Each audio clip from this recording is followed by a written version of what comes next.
It started with a bark. Not the kind you hear when a dog's chasing a squirrel or trying to beg for a treat. No, this was different. This was a canine bark. Sharp, focused, urgent. The kind that doesn't stop until someone listens. In the dense pine forest outside Pine Hollow, Montana, Deputy Sheriff Dana Brooks knew that bark all too well. She'd spent 4 years with Scout, her German Shepherd partner, trained in search and rescue, narcotics, and tracking. Scout didn't bark for nothing, but today he wouldn't stop. He had frozen mid-step in a thicket off an old fire road, his ears pinned back, hackles raised. Then, with no hesitation, he sprinted into the woods and began clawing at something under a fallen tree. At first, Dana thought it was just another rusted-out truck or abandoned hunting trailer. That wasn't unusual in these parts. Locals dumped all kinds of junk out here. But as she approached and pushed the brush aside, her heart caught in her throat. It was a vehicle, an ambulance, old, faded. The once red striping had turned a bruised shade of pink. The tires were flat, and the body was rusted through in patches. Moss crept up the windshield like ivy on an old chapel. "What the hell?" she muttered, pulling her radio to her mouth. "Unit 3 to base. I've got something. Looks like an ambulance, maybe decommissioned. Send backup and medics. We might need both." Scout was now scratching violently at the back doors, barking with an edge Dana had never heard before. Not even during drug busts or live apprehensions. He was telling her something. "Hold up, buddy." She gripped the door handle. It creaked, jammed. She yanked it again. It gave. The hinges groaned. And inside was a boy. He couldn't have been more than 6 years old, lying on a stretcher, motionless. His lips were pale, his tiny chest rising and falling so faintly she could barely see it. Dana dropped to her knees beside him, heart pounding. "Eli. Oh God, is it you?" She fumbled for her radio. "Confirmed. I found the boy, Eli Monroe. He's here, still alive, but unconscious. Get me EMS right now." Scout sat down beside the stretcher, silent now, like he knew his job was done, at least for today. 3 days earlier, the entire county had launched into crisis mode. A 6-year-old boy had vanished from his own backyard. His mother had turned her head for 10 minutes to grab laundry. And when she came back, he was gone. No signs of forced entry. No neighbors saw anything. No footprints beyond the yard. And just like that, Eli Monroe disappeared. News helicopters hovered over the town for 48 hours. Volunteers spread out on ATVs. The FBI sent in 2 agents. Nothing turned up. Dana had brought Scout into the search on day 3 when everyone else had started losing hope. But Scout hadn't. Scout had picked up a trail from the boy's sock left behind in the yard. A trail that meandered into the woods and ended at that rotting ambulance buried under branches. No one knew how long it had been there, and no one knew how Eli had gotten inside. The hospital was 20 minutes away, and it felt like forever. Dana rode in the front while Scout sat beside the gurney in the back, refusing to leave the boy's side. The paramedic had tried to shoo him away, but Dana shook her head. "He stays." At the ER, nurses flooded the trauma bay. Fluids, oxygen, heart monitor. The boy didn't wake, but his vitals were stable. "That dog found him?" one nurse asked. "He saved him," Dana said, placing her hand on Scout's thick fur. "He didn't give up." She stood in the hallway for a moment, staring through the glass as they worked on the boy. Her mind buzzed with questions. The biggest one of all, who left a child in an abandoned ambulance in the middle of the forest? If stories like this move you, don't forget to subscribe to the channel, where courage has 4 legs and a heartbeat. It wasn't long before the puzzle got stranger. When technicians ran the ambulance's VIN, it came back unregistered. No records, no ownership, scrubbed clean. The logo decals had been scraped off, and even the license plates were missing. It was as if someone didn't just want to hide the vehicle. They wanted to erase it. Inside, beyond the stretcher, investigators found a half-empty bottle of pediatric sedatives and an insulated lunchbox with 2 unopened juice boxes. No fingerprints, no ID. Eli's shoes were on the floor beside the stretcher. His t-shirt, blue with a cartoon dinosaur, was torn at the shoulder, but there were no bruises, no scratches, no obvious signs of harm, and still the boy didn't speak. "Has he said anything?" Dana asked the attending physician 2 days later. The doctor shook her head. "Not a word. He's alert now. Eating, blinking, but no speech, no crying either. He's still." They brought in a child trauma specialist. The verdict: shock. Deep, silent, terrifying shock. "He may not remember how he got there," the psychologist explained. "Or he remembers too much." Eli wouldn't even look at photos of his mother or father, but he would respond to one thing: Scout. Every time the German Shepherd entered the room, Eli's fingers would curl slightly. His eyes would track Scout's movements. And when Scout rested his head beside the boy's leg, Eli closed his eyes and slept peacefully. It was like Scout had become his guardian. Back at the sheriff's office, Dana stared at the whiteboard they'd set up. Timeline, suspects, location, vehicle, motive. Nothing fit until a rookie deputy asked quietly, "Do we know for sure Eli was supposed to be the only one?" Dana turned to him. "What do you mean?" He shrugged nervously. "I mean, if it was a kidnapping, why leave him alive? And why there? What if something went wrong and he was never meant to be found?" The words hit Dana like a hammer. Scout, lying by her desk, suddenly sat up. His ears twitched. She turned to him slowly. "Scout, what else did you smell out there?" The ambulance hadn't moved in years. Investigators had to use a flatbed tow truck just to pull it from the mud. Rust had eaten away the undercarriage, and pine needles poured from the roof like brittle confetti every time someone opened a door. But as eerie as the vehicle looked, it wasn't what chilled Sheriff Dana Brooks to the bone. It was what was missing. No registration, no emergency radio, no onboard computer, no patient records. Nothing to suggest this was ever part of a licensed fleet. Just a cold metal shell stripped of everything except one stretcher and the unconscious body of a 6-year-old boy. Dana stood beside the vehicle, arms crossed tight as a forensics tech dusted the rear doors for prints. "You ever seen anything like this?" she asked. "Not since the old smuggling cases," the tech muttered. "But even those weren't this clean. Whoever set this up, they planned it. Every detail." Scout lay on the ground a few feet away, his eyes locked on the tree line. He hadn't barked since they found the boy, but he hadn't relaxed either. His posture was stiff, watchful, like he was waiting for something or someone. Later that evening, the Monroe family was reunited in the hospital. Technically, Eli was awake now, sitting up in bed and sipping apple juice through a straw.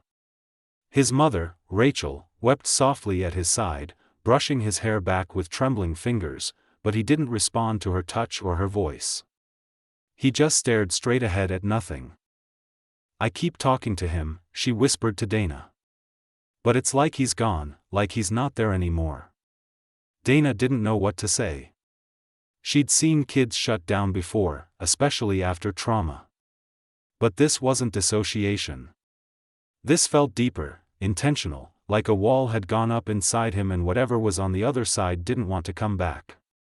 The only time Eli showed any sign of life was when Scout entered the room. He didn't smile, he didn't speak, but he reached out slowly, deliberately, and rested his hand on the dog's back. That was all. The following morning, Dana met with Agent Collins from the FBI's Child Exploitation and Human Trafficking Task Force. He was blunt, older, wore a suit that looked like it hadn't been dry cleaned since the Obama administration, and he didn't bother sugarcoating anything. "You're looking at something organized," he said, flipping through the photos of the ambulance. "This wasn't some random predator dumping a kid in the woods. That's a tactical vehicle scrubbed from every traceable record. Someone planned to hide that boy in plain sight." Dana leaned forward. "Then why leave him alive?" Collins raised an eyebrow. "You sure they meant to?" That shut her up. Scout was restless again by day 3. Dana took him back out to the site where they found the ambulance, half expecting it to be pointless. The whole area had been combed over already by dogs, deputies, and drones. But Scout didn't follow the old trail. He made a new one. He darted northeast of the original scene across a dry creek bed and through a thicket of trees that led to a steep slope covered in bramble and moss. At first, Dana didn't see what he was after, but then Scout stopped and began clawing again. This time, not at a vehicle, at the voicemail itself. A shovel confirmed it. A shallow pit had been dug, maybe 4 feet deep, hastily covered with pine needles and dirt. Inside, they found plastic bags, a dirty blanket, an empty juice box, a child's sock, and something that made Dana's stomach turn over, a pacifier. Too small for a 6-year-old. She radioed for backup. "Get a forensics team out here." This wasn't just a dump site. This was a holding area. Back at the sheriff's office, the evidence began painting a darker picture. A fingerprint was lifted from the inside of the ambulance's dashboard. Not enough to identify a subject directly, but enough for the FBI to cross-reference with unsolved case files. While they waited, Dana sat in her office staring at the whiteboard filled with photos, timelines, theories, none of which made sense yet until she noticed something strange in the corner of one of the stretcher photos. A sticker, faded, peeling. It had been half covered by the stretcher frame. She zoomed in on the image. It was a hospital ID code, but not local. Greenfield Medical, 3 states over in Nebraska. "What the hell are you doing all the way out here?" she whispered. She called the hospital the next morning. The administrator confirmed the ambulance had once been part of their fleet, but had been decommissioned and sold at auction over 4 years ago. Sold to whom? A man named Victor Sloan. No criminal record, no business license, paid in cash. The address he'd listed was a storage facility, one that had been abandoned last year after a fire. Everything was pointing toward a man who didn't officially exist. Meanwhile, the boy, Eli, had finally spoken. Just one word. He whispered it to a nurse who leaned over to change his for Duke. When Dana heard, she was confused. "You sure that's what he said?" The nurse nodded. "Clear as day. Duke's not a family member?" "Not that we know of." Dana went to Eli's room with a photo album the Monroes had provided. Family members, friends, neighbors. "Eli, sweetheart," she said gently. "Can you point to Duke for me?" He shook his head. But when Scout padded into the room again, Eli reached for him and whispered, "Not him. Not him." Then who was Duke? She asked Rachel Monroe if the name meant anything. Rachel froze. There was a boy named Duke in Eli's class last year. Foster kid. Sweet boy. Dana's eyes narrowed. Still around? Rachel shook her head. No, he got pulled out after a few weeks. Nobody ever said why. Dana's gut twisted. Scout was still pacing the hallway like a sentry, restless, focused, like he hadn't finished his job yet. And maybe he hadn't. That night, Dana pulled the sheriff's department database and ran a new query. Missing children, first name, Duke, ages 4 to 8. Last known location, Midwest. There were 16 matches. She clicked on the one from Kansas. Duke Jensen, age 5. Last seen outside his foster home. Case, suspicious circumstances. The photo made her blood run cold because she'd seen that face before. Not in real life, but in the reflection of a stainless steel surface in one of the ambulance photographs, barely visible beside Eli on the stretcher. A child with dark curly hair, not Eli, another boy, and he was missing. Sheriff Dana Brooks didn't sleep that night. She stayed in her office, elbows on the desk, face lit by the blue glare of the county computer screen, scrolling through the Kansas case file for a missing boy named Duke Jensen, 5 years old, disappeared from his foster home in Clay County 7 months ago. Case closed as a runaway. No suspect, no evidence, no follow-up. Just a line in the final report that made Dana's stomach tighten. Child may have left through bedroom window. Siblings were asleep, no signs of forced entry. She'd seen that phrase too many times before. No signs of forced entry. It usually meant we didn't look hard enough. Back at Pine Hollow Regional Hospital, Eli Monroe still hadn't said another word. But something had changed.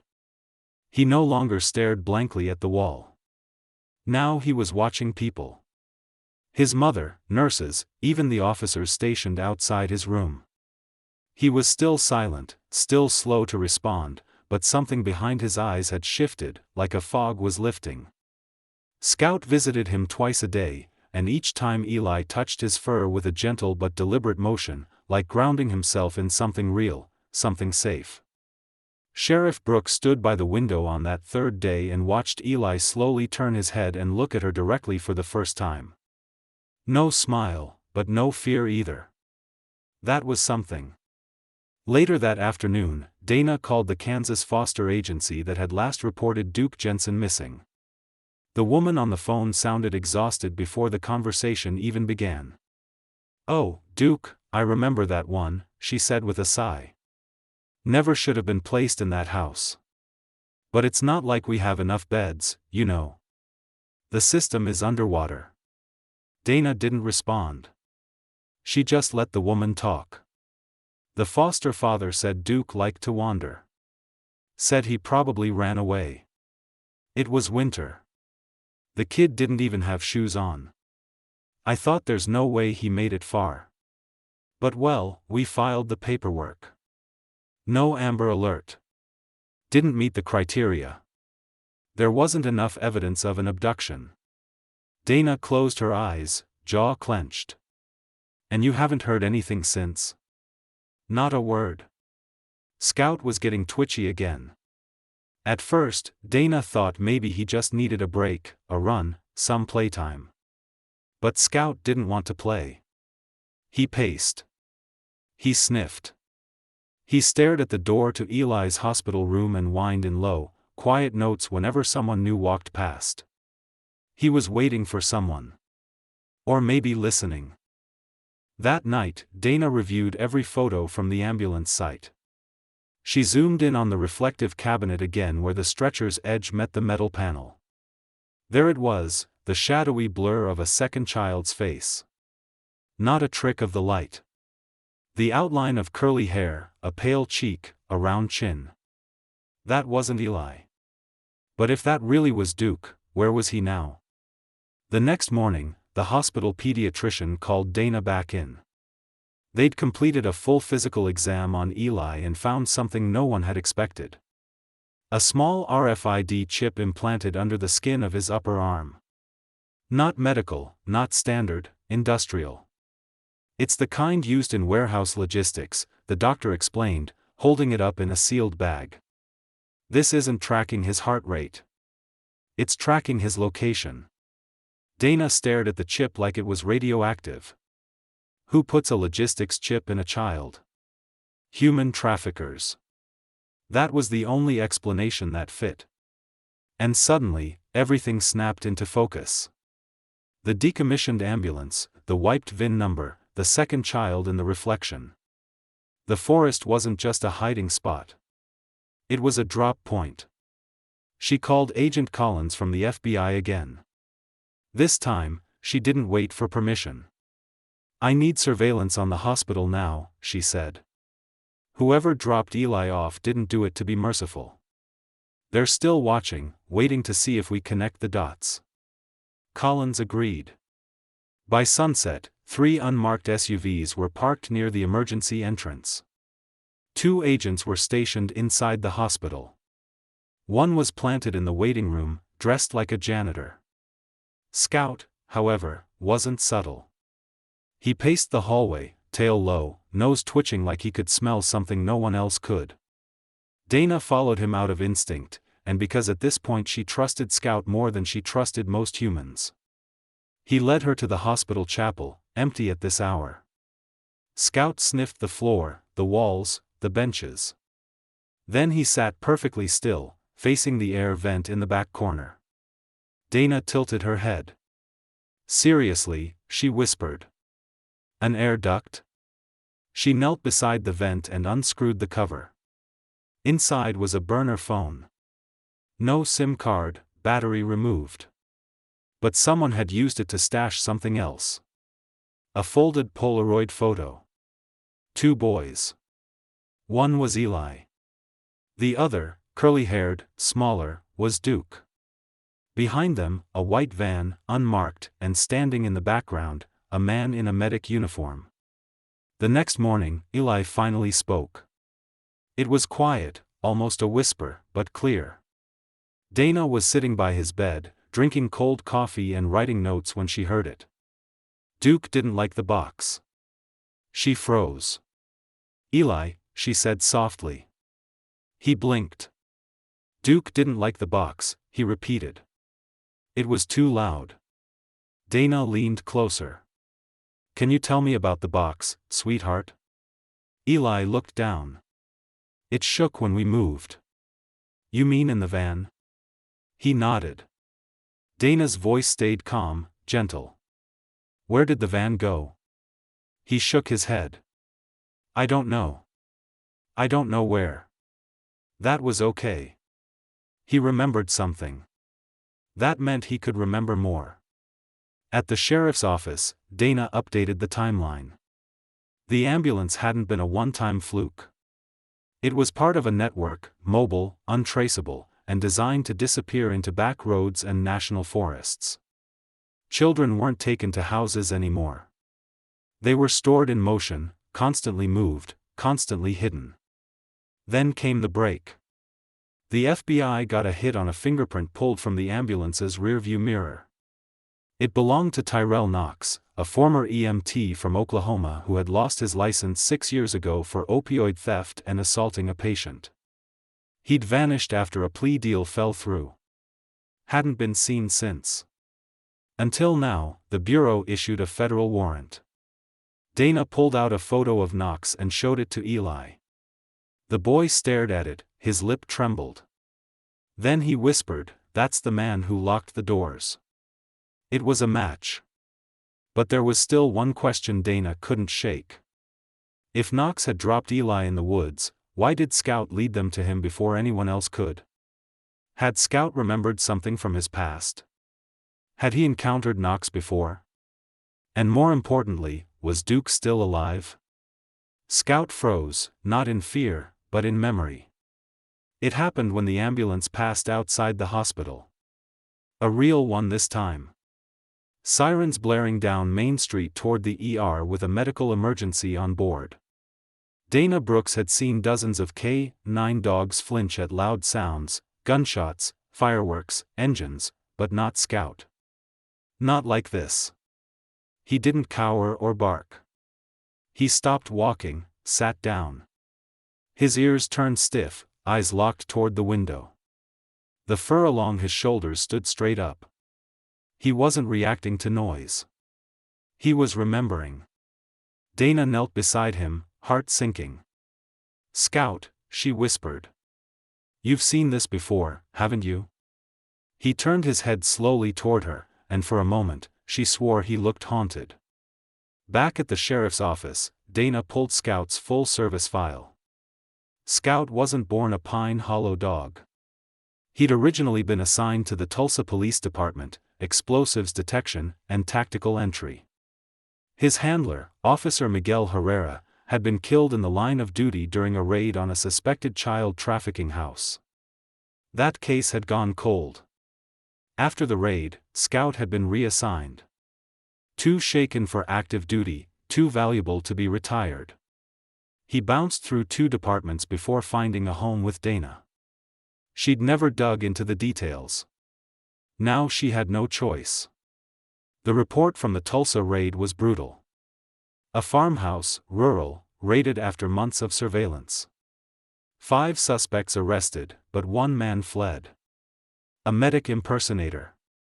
Suspect fled through woods wearing EMT uniform, the report read. His name, Tyrell Knox, the same man who had dumped Eli in the woods of Montana. So, this wasn't a new case. This was the same operation, still alive, still moving, still stealing children. And Scout had been there when it started. That night, Dana sat on the floor beside Scout's dog bed. He was restless again, eyes flicking toward the window, muscles twitching in his sleep. "Tell me what I'm missing," she said softly. "Tell me how far this goes."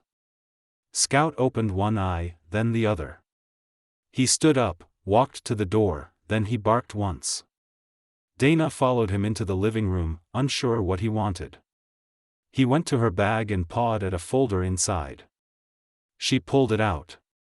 It was the map of Pine Hollow National Forest, the one they'd used during the search for Eli. Scout pawed again, then sat, staring, not at the place they'd found the ambulance, but miles northwest near Salt Creek Trail Head. They hiked there the next morning. Dana called it just getting some fresh air, but she wore a vest and carried her sidearm. Scout led the way, nose to the ground, no hesitation. After a mile, he veered off the main trail, through dense pines, over a ridge. Then he stopped, barked twice. Dana stepped through the brush and found a clearing, a burned-out fire pit, cigarette butts, zip ties, a child's shoe, and beside it, buried under a tarp, was another white medical cabinet like the ones mounted inside ambulances. She pulled it open, empty, except for a faded clipboard with a list of first names, just first names. Eli was one of them.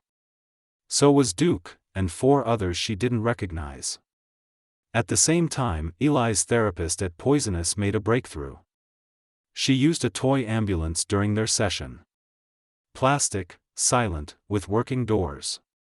Eli recoiled at first. Then slowly he reached for it. He opened the back doors, pulled out the stretcher, and placed a plastic figure inside. A figure with curly hair. He whispered something. The therapist leaned closer. "What did you say, Eli?" He looked up. They didn't take Duke to the same place. She froze. "What place?" He looked down again. They said Duke was too noisy. The pieces were falling into place. Whoever ran this operation didn't just move children. They sorted them, separated them. Dana circled names on the clipboard. The ones crossed out, unaccounted for, the ones untouched, likely still out there, still alive. That evening, Agent Collins called from the FBI task force. "Sheriff Brooks," he said. "We ran facial analysis from the Polaroid you found in the chapel. And the second child is a 96% match for Duke Jensen.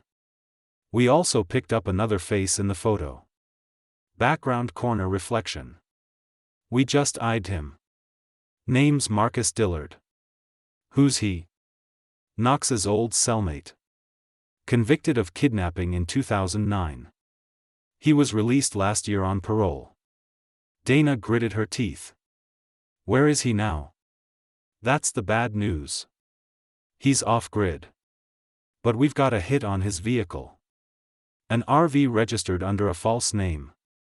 It was spotted 2 days ago near Coldwater County, 40 miles south of you." Dana's heart kicked into high gear. She looked at Scout. "We're going hunting," she said. Before heading out, she made one stop, Eli's hospital room. She knelt beside him, eye level. "Eli," she said gently. "We're going to look for Duke. You remember Duke, right?" He nodded slowly. We think he might still be out there. Eli's lip trembled. Will Scout go, too? Dana smiled. Of course. He wouldn't go without you. Eli reached for Scout's paw. Tell him. Tell him Duke doesn't like the cold. Dana nodded, eyes glassy. I'll tell him, sweetheart. I promise. Coldwater County was vast, rural, off the map. She and Scout drove in a department SUV, windows down, radio off. Dana's deputy followed a few minutes behind. They were halfway up an old mining road when Scout barked sharply, then jumped at the window. What is it, boy? He spun, panted, scratched at the door. Dana slowed the vehicle. They'd passed an RV, white, dusty, with out-of-state plates, tucked behind a fallen billboard advertising a long-abandoned trout lodge. She threw the car in reverse. The RV had no curtains, just darkened windows, and in one, a small handprint. Sheriff Dana Brooks cut the headlights. The RV sat still in the gravel turnout, its once white paint now a chalky yellow, flecked with tree sap and rust. The windows were tinted, but not dark enough. You could see outlines, movement behind the curtains. Scout was already growling low in the back seat, hackles up, his head pressed to the window. She called it in. Unit 3 to base. Possible location on suspect Marcus Dillard. White RV, plate matches partial Idaho registration from Bolo. Request backup to mile marker 12 off Ridgeback Road near the old Trout Lodge sign. Proceed silent. Then she looked at Scout. You ready? He didn't wait for a leash. By the time Deputy Wallace arrived, Dana already had eyes on the side door. Scout stood beside her, his muscles rigid, tail pointed like a compass. We got movement, Wallace whispered. Front passenger seat. Someone ducked. Dana drew her weapon. Then they know we're here. She moved forward with Scout, her boots crunching dry leaves and gravel. At 10 feet, the barking started. Not Scout's. A second dog inside. High-pitched, panicked. Dana motioned to Wallace, back door. He nodded and circled wide. She reached the side door, hand hovering near the latch, then one loud bang from inside, a child's scream. Dana didn't wait. She kicked the door. The RV exploded into chaos. Scout lunged inside first, past a pair of folding chairs and a cooler. Dana followed, gun drawn. In the back of the RV, a man scrambled to his feet, tall, wiry, bearded with sunken eyes and a cracked lip. A handgun shook in his hand. Don't move, Dana yelled. Put it down. He didn't. He aimed. Scout didn't give him a chance. The German Shepherd leapt, jaws clamping down on the man's forearm, sending the weapon clattering to the floor. The suspect screamed and thrashed, but Scout held firm. Wallace entered through the back door seconds later. Hands up now. They cuffed him while Scout kept a growl low in his throat, eyes locked on the man who'd raised a weapon in a room with a child. Because yes, there was a child. In the corner of the RV, huddled inside a sleeping bag, was a little boy. Curly brown hair, big eyes, mute with fear. It was Duke, alive, thin, pale, but alive. Dana holstered her weapon and knelt. Hey there, buddy, she said softly. My name's Dana. You're safe now. He stared at her, lips pressed shut. Then he looked at Scout, and something in him shifted. He crawled forward, cautiously at first, then faster, and buried his face into Scout's neck. Scout didn't move. He just stood there, letting the boy shake in his fur. Dana swallowed hard and hit her radio. Child recovered. Confirmed ID. Condition stable. Request medevac and child trauma response team. Wallace checked the suspect's pockets. He's got IDs and burner phones. Same setup as the last one. Dana turned back to the child. "Duke, we're going to take you somewhere warm. You hungry?" He didn't answer, but he nodded. At the hospital, Duke wouldn't speak to anyone but Scout. He wouldn't eat unless Scout was nearby. Wouldn't sleep unless the dog was under the bed. It was like the shepherd was a living shield between Duke and the rest of the world. Dana let it happen. She knew better than to push a child who'd been through that kind of silence. Sometimes it wasn't about what a kid said. It was what they remembered in their bones. While doctors examined Duke, Dana sat with Agent Collins in the hallway. "You're lucky," Collins said, flipping through the files. "You caught him before the next transfer." Dana frowned. "Transfer?" Collins nodded. Dillard was on a 10-day rotation. RV meets a second vehicle, passes the child off, then wipes the RV clean, and cycles back. "That clipboard you found?" Those names weren't just victims. They were inventory. She felt sick. "You said Duke was next." Collins tapped his notes. "Yeah. According to digital timestamps from the burner phone, the next handoff was scheduled for tonight." Dana exhaled slowly. "Then we got there just in time." Duke's fingerprints confirmed everything. He was Duke Jensen, missing from Kansas foster care for 214 days. His case, like Eli's, had been filed away, dormant, unresolved, until Scout sniffed out the silence. Dana watched through the glass as Duke held on to the dog like a lifeline. Then she noticed something else. He had something clutched in his hand, a plastic dinosaur, just like Eli's. The boys had been together, at least for part of it, and someone, maybe another child, maybe Duke himself, had given Eli the toy to hold on to, proof that someone still cared. 2 days later, Dana stood with Rachel Monroe, Eli's mom, as the hospital prepared to reunite the boys. Eli was sitting up now, more alert, even speaking in full sentences when prompted, but nothing had brought him fully back until Duke walked in. The two boys stared at each other for a long moment. Then, without a word, Eli climbed out of bed and crossed the room. He handed the dinosaur back to Duke, and Duke hugged him. Scout lay between them, still watching, guarding like always. That night, back at the station, Dana updated the board one last time. The network wasn't done. There were other names on the clipboard, other kids still out there, but the chain had broken, and Scout had been the one to snap it. Before locking up for the night, Dana knelt beside him and scratched behind his ears. "You remember everything, don't you?" Scout licked her hand. And maybe, just maybe, that was his answer. The hospital smelled like lemon cleaner and microwaved soup. It was the middle of the night, but Sheriff Dana Brooks wasn't sleeping. Neither was Scout. The German shepherd lay in the hallway outside Duke's hospital room, alert, but calm. Inside, Duke and Eli slept soundly for the first time in days. No nightmares, no nurses checking vitals, just quiet, peaceful. Dana sipped burnt coffee from a paper cup and scrolled through the latest update from the FBI task force. 4 names from the clipboard had been connected to open missing children's reports across 3 states.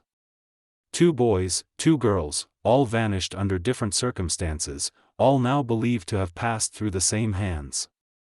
What had once seemed like an isolated act of cruelty was unraveling into something systemic, coordinated, and horrifying. Earlier that afternoon, Duke had undergone a full medical scan. Doctors were checking for signs of long-term trauma, malnourishment, anything hidden. What they found shocked everyone. Another chip, smaller than a grain of rice, embedded just under the skin near his left shoulder blade. Not a medical device, not anything sanctioned. It was industrial, same as Eli's, but this one was different. It had a serial number.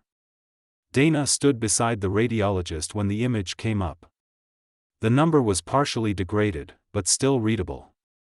"Can we trace that?" she asked. "We'll try," he said. But someone went through a lot of trouble to make sure this wasn't linked to anything official. that didn't stop her from trying. With help from the FBI's cyber division, the chip was traced to a supplier in Nevada, legally sold to a veterinary logistics provider that had since been deregistered. The buyer, a shell company. The address, a warehouse in Colorado. It was a lead. And more importantly, it was proof. Proof that someone had tried to catalog these children like property. And proof that Scout hadn't just found Eli by chance. He had remembered a scent, a pattern, a crime he'd encountered once before and never let go of. This wasn't instinct. This was memory. 3 days later, a coordinated multi-agency raid hit the Colorado facility. Inside were shipping containers, false walls, and compartments lined with old EMT gurneys. They found crates of burner phones, paperwork, dozens of photos, and 6 more tracking chips. No children, not that day, but they found what they needed: names, routes, dates, a blueprint of the operation. And at the center of it all, Tyrell Knox, the fake medic who had left Eli behind like trash in the woods. Back in Pine Hollow, Dana stood on the hospital roof at sunrise, watching the sky go pink over the pines. Scout sat beside her, leaning into her leg like he always did. "You did it, buddy," she whispered. "You remembered what no one else could." He blinked slowly, like he understood, because maybe he did. Duke and Eli were placed in trauma-informed foster care together. Their parents weren't ready to take them home yet. Doctors said the boys needed structure, therapy, and time to heal, but they had each other. And they had Scout. He visited them once a week, sometimes more. The boys didn't talk about what happened, but they didn't need to. They played in silence, drew pictures, held hands when they walked, and always Scout was beside them, a living bridge between their past and their future. 3 months later, the Pine Hollow courthouse was packed wall to wall. The town mayor stepped up to the podium, straightened his notes, and cleared his throat. "Every so often," he began, "a story comes along that reminds us who we are, what we value, and how one act of loyalty can change the course of countless lives." He gestured to the front of the crowd where Scout sat in his best K9 vest, tail wagging, ears perked. And sometimes that act doesn't come from a human being. Sometimes it comes from a four-legged hero who refuses to let the silence win. The mayor pinned a medal to Scout's vest. A standing ovation followed. Dana tried to keep her composure, but the lump in her throat wouldn't go down. Scout didn't seem to notice. He just looked back toward the boys, who clapped with tears in their eyes, and wagged his tail. The following morning, Dana made the decision she'd been wrestling with since the case ended. She pulled Scout's retirement paperwork from her drawer and signed it. He had more than earned it, and she knew exactly where he needed to be. Scout now lives full-time with Eli and Duke. Their foster parents call it guardianship. But the boys just say Scout belongs with them. And truth be told, Dana agrees. She visits often, sometimes with files to drop off, sometimes just to bring snacks. But mostly, she watches. Watches as 2 boys who were once lost in the dark begin to laugh again. Watches as a German shepherd who once carried trauma in his bones now sleeps peacefully at the foot of their bed. Watches as silence gives way to healing. Because in the end, Scout didn't just find Eli. He gave him back. And in doing so, he helped break open something far bigger than any one case. He cracked a system wide open. All because he refused to ignore a bark, a scent, a sound, a memory. All because he remembered. Thank you for following this story to the end. Stories like Scout's remind us that heroism comes in many forms and that sometimes the ones who can't speak are the ones who hear the truth the loudest. If you believe animals like Scout deserve to be honored, don't forget to subscribe to the channel, where courage walks on 4 legs. What would you have done if you were the one who found that ambulance in the woods? Let us know in the comments below.